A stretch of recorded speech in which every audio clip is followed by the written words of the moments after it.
नमस्कार दोस्तों, इस वीडियो में हम बात करेंगे कि कल मार्केट में हमको किन स्टॉक्स में बाइंग या सेलिंग की अपॉर्चुनिटी देखने को मिल सकती है।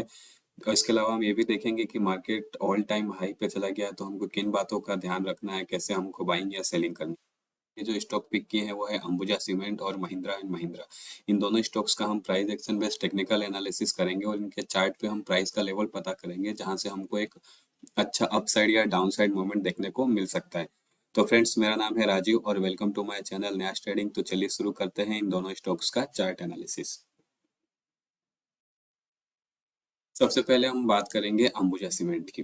और चार्ट एनालिसिस जो हम ये कर रहे हैं ये वन डे टाइम फ्रेम पे कर रहे हैं। हमारे पास यहाँ पे देखिए ट्रेडिंग व्यू में टॉप लेफ्ट कॉर्नर में बहुत सारे टाइम फ्रेम अवेलेबल होते हैं, 3 मिनट से लेके 6 मंथ तक। लेकिन हमको क्या है, उसमें सिर्फ वन डे टाइम फ्रेम का इंट्राडे ट्रेडिंग के लिए वन डे टाइम फ्रेम का एनालिसिस करना है, क्योंकि इसके अंदर जो बुल्स एंड बियर्स का बायर या सेलर का जो इन्वॉल्वमेंट होता है वो ज्यादा होता है। और उससे क्या होता है कि जो पैटर्न बन रहा है, चाहे वो कैंडल स्टिक पैटर्न कह लो या फिर कोई पर्टिकुलरली चार्ट पैटर्न कह लो, उसमें कन्विक्शन ज्यादा होता है। यानी ज्यादा लोग इन्वॉल्व होते हैं तो डायरेक्शन का हमको अच्छे से अंदाजा लगाया जा सकता है। सिर्फ अंदाजा लगाया जा सकता है। एक्चुअल में क्या होगा वो हमको नहीं मालूम रहता है। एक्चुअल में तो जब मार्केट ओपन होगा तभी हमको पता चलेगा। और हम analysis one day time frame में करेंगे, लेकिन जब मार्केट शुरू होगा और इंटर ट्रेडिंग करेंगे वो छोटे टाइम फ्रेम पे होता है। कुछ लोग 3 मिनट पे करते हैं, कुछ 5 मिनट पे करते हैं, कुछ 10 मिनट पे करते हैं, कुछ 15 मिनट्स पे करते हैं। तो आपका एज क्या है, आपको कौन सा एज सुटेबल करता है, किस एज पे आपने बैक टेस्टिंग किया, उसके हिसाब से टाइम फ्रेम इंट्राडे के लिए सेलेक्ट करना है। और मैं इसमें जो मेथड यूज करता हूँ इंट्राडे स्टॉक सेलेक्ट करने के लिए वन डे टाइम फ्रेम पे, ये नॉर्मली बहुत सिंपल मेथड है। हमको हॉरिजॉन्टल सपोर्ट या रेजिस्टेंस का लेवल देखना होता है। उसके लिए क्या करना है कि नियरेस्ट आज की क्लोजिंग हुई है उसके बाद आसपास या उसके पीछे कोई पर्टिकुलरली रेजिस्टेंस या सपोर्ट का लेवल है क्या, हॉरिजॉन्टल लेवल पे हम देखेंगे। उसके लिए क्या करेंगे कि एक लेवल ड्रॉ करेंगे। जैसे कि यहाँ पे आज की क्लोजिंग हुई है, उसके बाद यहाँ अगर मैं एक लेवल ड्रॉ करता हूँ तो ये तो बहुत पास में है, तो मुझे पता चल गया कि हाँ एक यहाँ पे देख रहे हैं तो जस्ट अ मिनट।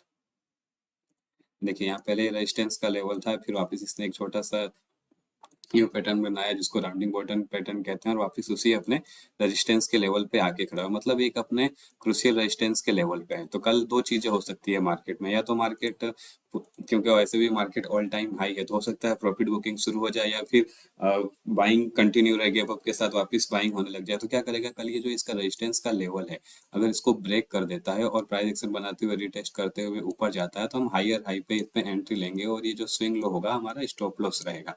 और दूसरी चीज ये भी हो सकती है कि प्रॉफिट बुकिंग आ जाए। प्रॉफिट बुकिंग आता है तो यहाँ से नीचे आएगा, इसके सपोर्ट को रेजिस्टेंस को टेस्ट करेगा, वापस नीचे आएगा और लोअर लो जैसे ही बनाएगा तो हम यहाँ पे लो साइड में एंट्री लेंगे और ये जो स्विंग हाई होगा हमारा स्टॉप लॉस होगा। तो मार्केट में कल क्या होगा ये मार्केट ओपन होने के बाद ही पता चलेगा। हम जस्ट आज अनुमान लगा रहे हैं, गेस कर रहे हैं कि कल ये हो सकता है।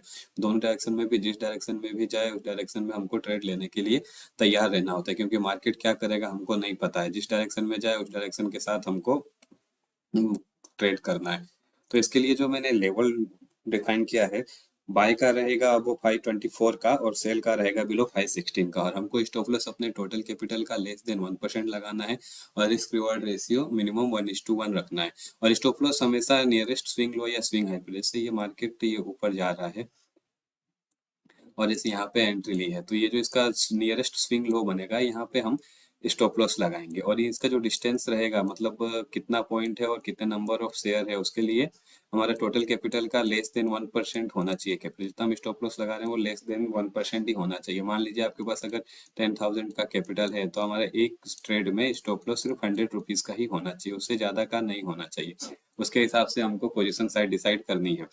और मान लीजिए मार्केट नीचे साइड जा रहा है, अगर डाउन साइड हम यहाँ पे एंट्री ले रहे हैं तो ये जो स्विंग हाई होगा वो हमारा स्टॉप लॉस लगेगा और सेम 1% के अंदर होना चाहिए। और पोजीशन साइज ऐसी होगी कि हमारा जैसे 10,000 का कैपिटल है तो 100 रुपीज का ही स्टॉप लॉस लगे।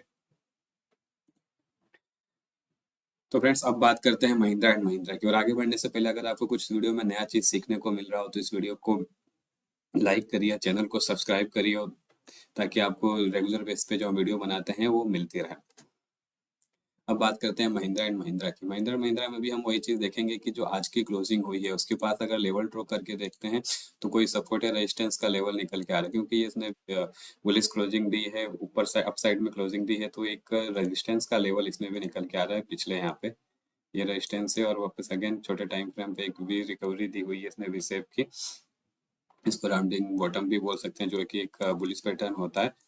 तो ये दूसरे बार इसी लेवल पे रेजिस्टेंस ले रहा है। अब यहाँ पे दो चीजें हो सकती है, एक तो होता है कि रेजिस्टेंस को सपोर्ट करे और जैसे यहाँ पे नीचे आए वापस उसी लेवल पे नीचे आ जाए, और दूसरी चीज ये भी हो सकती है कि इसको ब्रेक करके ये ऊपर जाने का ट्राई करे। और उसके अलावा यहाँ पे एक और चीज है, यहाँ पे ये देखिए जो इसका लेवल है जो ये क्लोज हुआ है वो 1700 के आसपास क्लोज हुआ है, यानी एक साइकोलॉजिकल लेवल है। साइकोलॉजिकल लेवल जब क्लोज होता है तो दो चीजें हो सकती है इसमें, या तो नए बायर आएंगे इसको और ऊपर ले जाने के लिए, और दूसरी चीज हो सकती है कि यहाँ पे प्रॉफिट बुकिंग भी शुरू हो सकती है। तो दोनों चीजें पॉसिबिलिटीज है इसमें। तो कल मान लीजिए मार्केट सेंटीमेंट पॉजिटिव रहता है, या पर्टिकुलरली ऑटो सेक्टर पॉजिटिव रहते हैं, या फिर यही स्टॉक में स्पेशली बाइंग होती है, तो ये ऊपर जाने का कोशिश करेगा। ऊपर जाने का कोशिश करता है तो रेजिस्टेंस को ब्रेक करके रीटेस्ट करके प्राइस एक्शन अगर बनाएगा तो हम यहाँ पे हायर हाई में एंट्री लेंगे और ये स्विंग लो इसका स्टॉप लॉस लगेगा। और यहाँ पे अगर सेलिंग प्रेशर होता है, प्रॉफिट बुकिंग शुरू हो जाती है, तो ये नीचे आने का कोशिश करेगा। मार्केट सेंटीमेंट नेगेटिव होते हैं तो भी नीचे आने का कोशिश करेगा। ऐसे में प्राइस एक्शन बनाते हुए अगर ये लोअर लो बनाता है तो हम यहाँ पे एंट्री लेंगे और यहाँ पे हमारा ये स्टॉप लॉस लगेगा। तो इसके लिए जो लेवल डिफाइन किया है वो बाय का रहेगा वो 1711 का, और सेल का रहेगा बिलो 1696 का।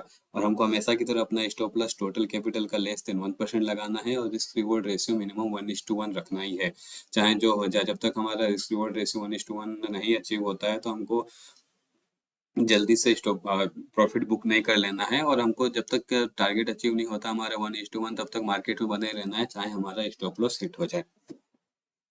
तो फ्रेंड्स ये थे कल के कुछ स्टॉक जिन पे हम वॉच करने वाले हैं। होप ये वीडियो आपको अच्छा लगा, और अच्छा लगा इस वीडियो को लाइक करिए, चैनल को सब्सक्राइब करिए, और इसको ज़्यादा से ज़्यादा शेयर करिए ताकि ये वीडियो दूसरों तक भी पहुंच सके और दूसरे लोगों के भी नॉलेज में कुछ ना कुछ इजाफा होता रहे। Thank you.